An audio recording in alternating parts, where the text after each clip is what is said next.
Hi friends, welcome to my channel Varalakshmi cooking with vlog.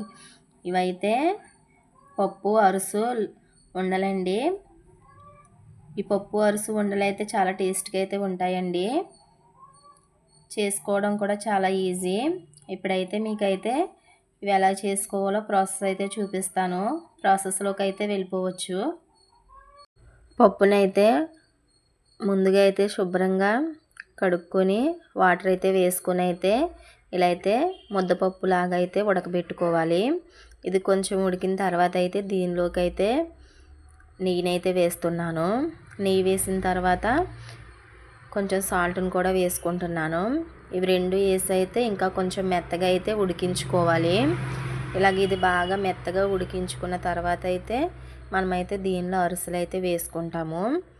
చూడండి, మీకైతే చూపిస్తున్నాను. ఇలా అయితే మెత్తగా అయితే ఉడికిపోయింది. ఇప్పుడైతే అరిసెలు అయితే వేసుకోవచ్చు.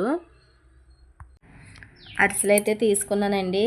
ఇవ్వండి, కొన్ని అయితే నార్మల్ అరిసెలు, కొన్ని అయితే నువ్వు పప్పు వేసిన అరిసెలు అయితే తీసుకున్నాను. ఇప్పుడు వీటిని అయితే పప్పులోనైతే వేస్తాను.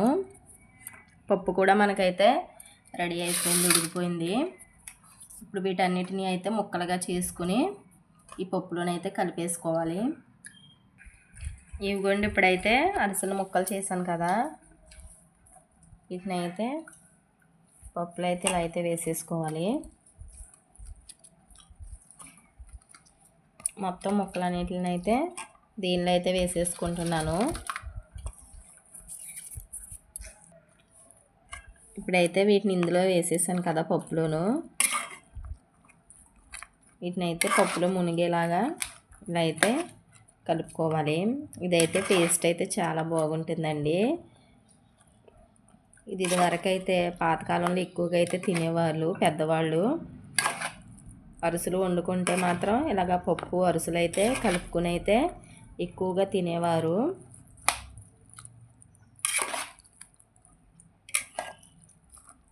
ఈ పప్పు అరిసెలు అంటే కూడా మాకైతే చాలా ఇష్టము. చిన్నప్పుడు కూడా మా అమ్మ అయితే మాకు అరిసెలు వండినప్పుడల్లా ఇలా అయితే పప్పు అరిసెలు అయితే మాకైతే పెట్టేది.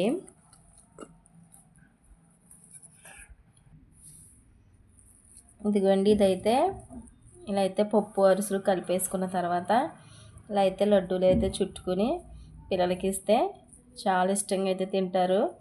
రుచిగా కూడా ఉంటాయి, హెల్త్కి కూడా మంచిది.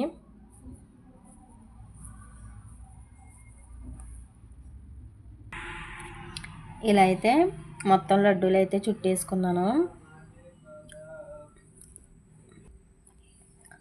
ఇవైతే చాలా టేస్ట్గా ఉంటాయండి. మీరు కూడా ట్రై చేయండి. నచ్చినట్లయితే ఈ వీడియోని అయితే లైక్ చేయండి, షేర్ చేయండి, సబ్స్క్రైబ్ చేయండి. Okay, bye friends.